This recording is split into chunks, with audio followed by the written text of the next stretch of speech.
जिसके आगे नैमिषारण्य की धरा पर 88,000 ऋषि इकट्ठे हुए। नैमिषारण्य उत्तर प्रदेश सीतापुर जिला, लखनऊ से 80 किलोमीटर आगे नैमिषारण्य।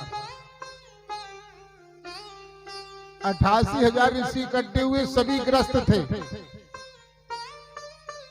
किसी की उम्र 100 वर्ष, 200 वर्ष, 500 वर्ष, 1000 वर्ष। एक ऋषि की तो इतनी लंबी उम्र थी, कितनी बार इंद्र बदल गए, ऋषि की मौत नहीं हुई। ये सभी नैमिषारण्य की धरा पर इकट्ठे हुए।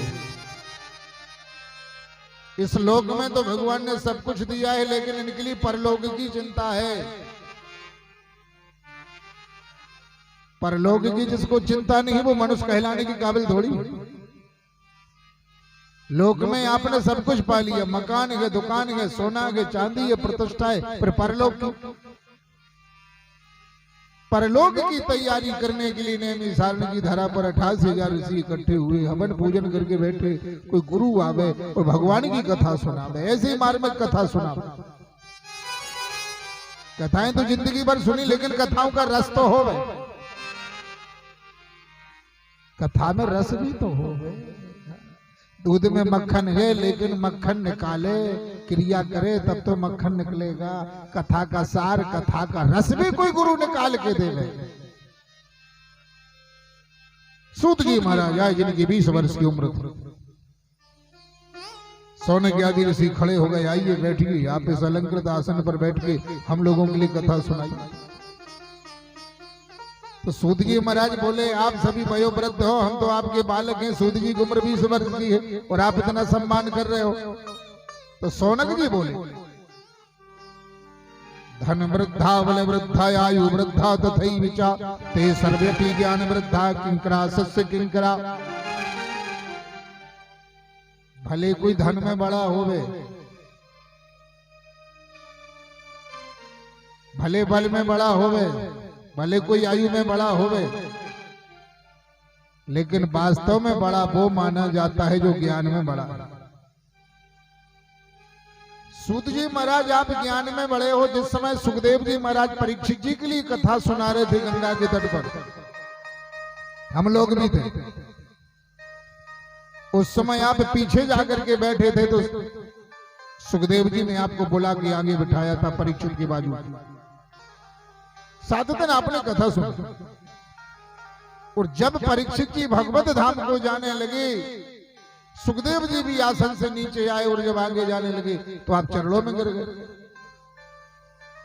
तो आपके सिर पर हाथ रखा है, जाओ दुनिया के लोगों के लिए कथा सुनाओ। जो कथा मैंने तुमको सुनाई है वो तुम सुनाओ। क्या मैंने पढ़ी लिखी नहीं है, मेरे को पता नहीं है। क्या मेरी कृपा होगी, सिर पे हाथ रखा। आपके भीतर कृपा की विद्या है। पढ़ी लिखी विद्या सीमित होती है, कृपा की विद्या असीमित होती है। पढ़ी लिखी विद्या पेट पाल सकती है, लेकिन कृपा की विद्या कल्याण कर सकती है। इतना अंतर। टैंकर में पानी उतना होता है जितना टैंकर में बना है, और जमीन में पानी जिसकी कोई सीमा ही नहीं। कृपा की विद्या भीतर से बरसती है, भीतर से निकलती है। आप पर कृपा है, हम लोगों के लिए कथा ही नहीं, कथा का सार सुनाया। दूध में मक्खन होता है, लेकिन दूध से दही बनेगा, फिर मंथन होगा, फिर मक्खन निकलेगा। यदि रोटी में घी लगाते समय थोड़ा घी कम पड़ जाए तो कोई दूध नहीं लगाएगा। घी कम पड़ गया है तो दूध लगा दो, दूध से ही तो घी बना है। नहीं नहीं, गन्ने के रस से ही शर्करा बनी है, गन्ने के रस से गुड़ बना है। लेकिन चाय में यदि शक्कर कम पड़ गई तो गन्ने का रस नहीं डालोगे। मिट्टी से ही ईंट बनी है, लेकिन ईंट कम पड़ जाए तो मिट्टी नहीं रखोगे। ऐसे ही कथा का सार सुनाइए, आपके इसी जन्म में भगवान का दर्शन हो जाए। भक्ति भी बढ़े, ज्ञान भी बढ़े, वैराग्य भी बढ़े। भक्ति ज्ञान बराबर तो विवेको वर्धते कथम माया मोहनरा सचो वैष्णवे क्रियते कथम। भक्ति भी बढ़े, ज्ञान भी बढ़े, वैराग्य भी बढ़े, विवेक भी बढ़े। विवेक सभी में नहीं होता है। बुद्धि सभी में होती है लेकिन विवेक सभी में नहीं होता है। बुद्धि कौआ में होती है लेकिन कौआ में विवेक कहाँ होता है? विवेक तो हंस में होता है। कौआ के सामने दूध में पानी मिला करके कटोरा रख दो और कौआ से कहो कि दूध से पानी अलग कर दो, दूध पी लो पानी छोड़ दो, कौआ के बस की बात नहीं है। हंस के सामने दूध में पानी मिला करके कटोरा रख दो, दूध पी लेगा, पानी छोड़ देगा, क्योंकि उसमें विवेक है। विवेक रूपी संत संसार से सार ग्रहण करता है, असार छोड़ता है। और जिनमें विवेक नहीं वो असार में सारी जिंदगी बर्बाद कर देते। ये विवेक मिलता कहां है? कौन से बाजार में? बिन सत्संग विवेक न होई, बिन सत्संग विवेक न होई, बिनु सत्संग विवेक न होई, ओ बिन सत्संग विवेक न होई, बिनु सत्संग विवेक न होई, ओ बिन सत्संग विवेक न होई,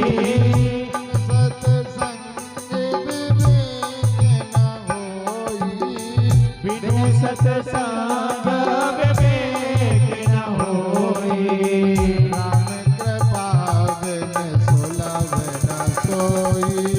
राम कृपा बिन सुलभ न सोई, राम कृपा बिन सुलभ न सोई, ओ राम कृपा बिन सुलभ न सोई।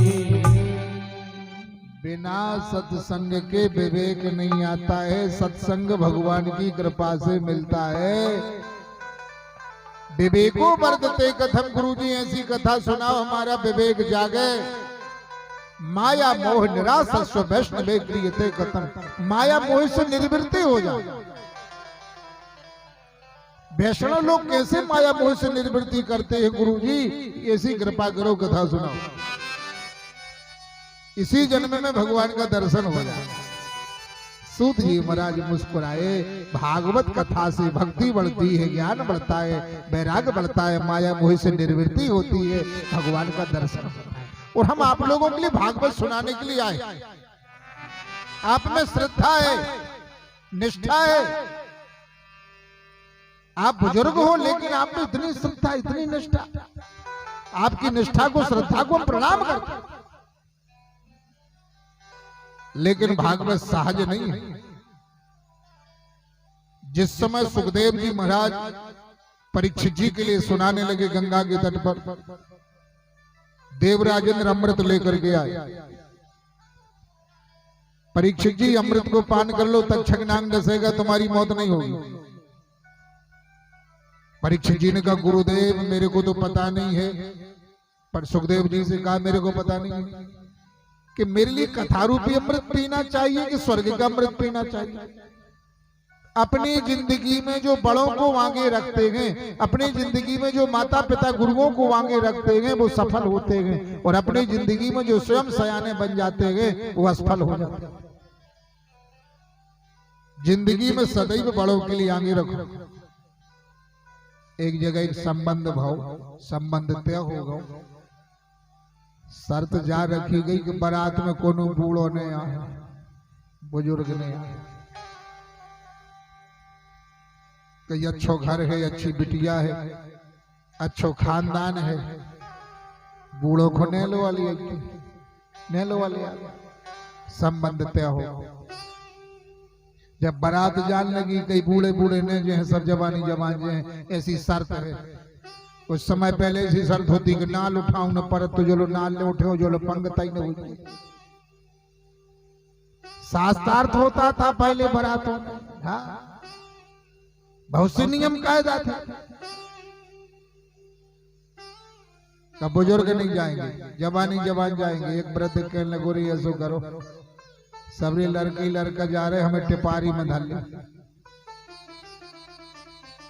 कहीं तुम का कर हो बूढ़े आदमी, जब उन्हें साफ साफ कह दी कि बूढ़े नहीं आवे बारात में, लड़के लड़के आवे, तो हम ब्याह कर रहे, तो तुम का कर हो बाबा? बेमतलब को बूढ़े आदमी आगे आगे हो तो ढंग से ब्याह हो जाते सुख शांति से।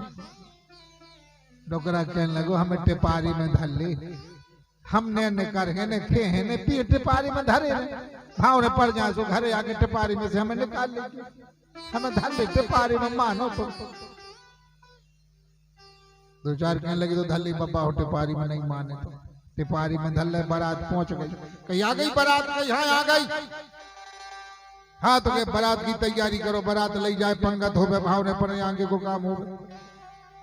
कही थे कि ऐसी शर्त है, चर्चा हो रही है कि जो नदी बह रही है, ये नदी में तुम दूध बहवा दे तो भाव ने पर बारात ले जाए, और दूध नहीं बहवा रहे तो भाव ने पर बारात ले जाए।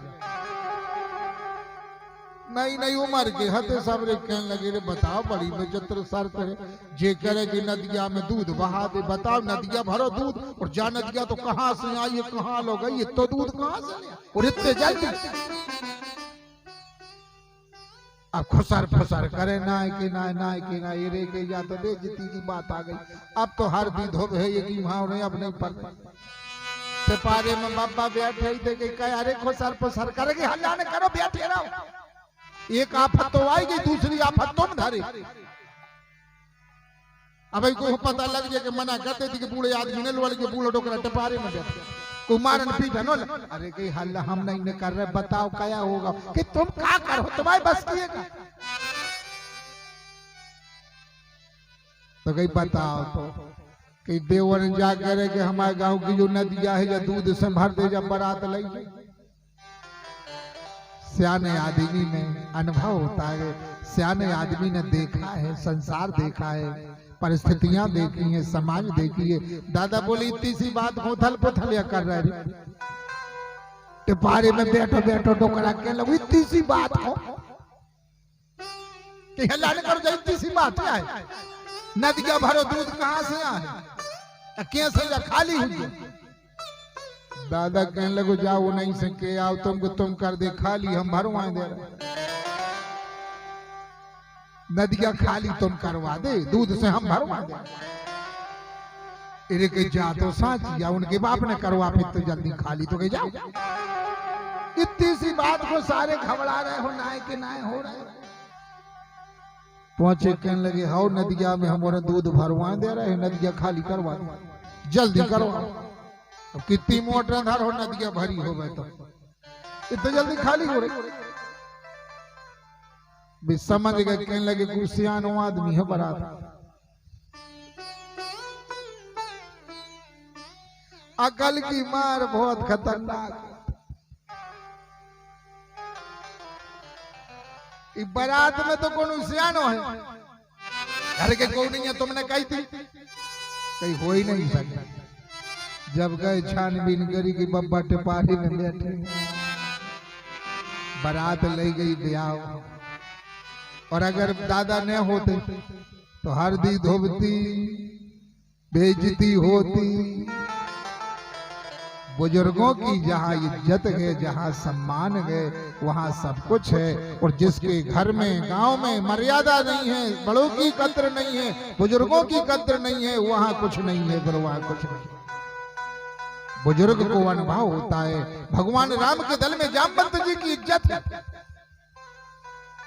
शास्त्र उठा करके देखो, इतिहास उठा करके देखो, जिनके घर में बड़े बूढ़ों की कदर रही है, जिसके गांव में बुजुर्गों की इज्जत रही है, जिसके क्षेत्र में अच्छे बुद्धिमानों की इज्जत रही है, वहां सब कुछ रहा है। और जहां बुद्धिमान की कदर नहीं है, बड़ों की कदर नहीं है, 50% जीवन हमारा खराब होता गलत लोगों की संगत करने से।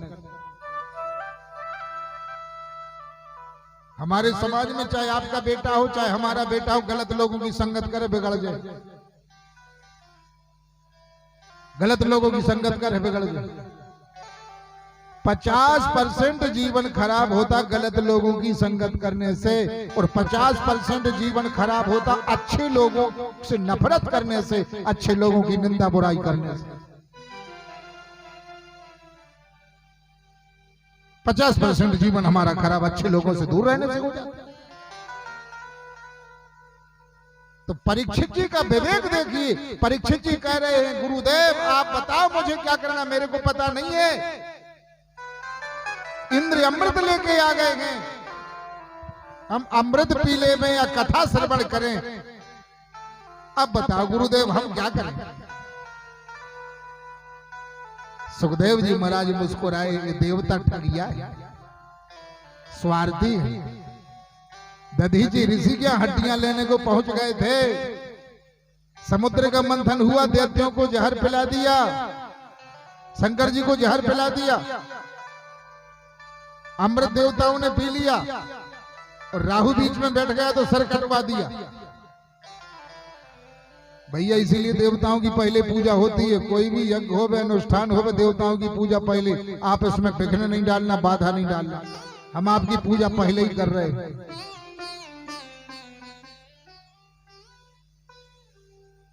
तुम्हारे लिए कथारूपी अमृत पीना है, स्वर्ग का अमृत नहीं पीना है, उचित नहीं है। स्वर्ग का अमृत जो पीता है उसको स्वर्ग मिलता है, लेकिन कब तक, जब तक पुण्य है। बहुत से लोग मरने के बाद अपने बुजुर्गों के लिखते स्वर्गीय, ये नहीं लिखना चाहिए। जगत गुरु शंकराचार्य जी ने अपने लेख में लिखा, ये अच्छी बात नहीं है। मरने के बाद लोग चिट्ठियों पत्रिकाओं में लिखते स्वर्गीय, क्या लिखते हो? अपने माता पिता के लिए छोटी जगह क्यों भेज रहे हो? मृत्यु लोक से बड़ा स्वर्ग नहीं है, छोटी जगह भेज रहे हो। आप कथा सुन सकते, देवता ऐसे बैठ के नहीं सुन सकते। आप पुण्य कर सकते, देवता नहीं कर सकते। आप दान कर सकते, देवता नहीं कर सकते। वो तो बैठे बेचारे स्वर्ग में, जितना पुण्य किया उसका भोग कर रहे हैं, कुछ नहीं कर सकते। आप सब कुछ कर सकते हो, देवता भगवान को नहीं पा सकते, आप भगवान को पा सकते हो। तो लिखना है तो वैकुंठवासी लिखो, गोलोकवासी लिखो, लेकिन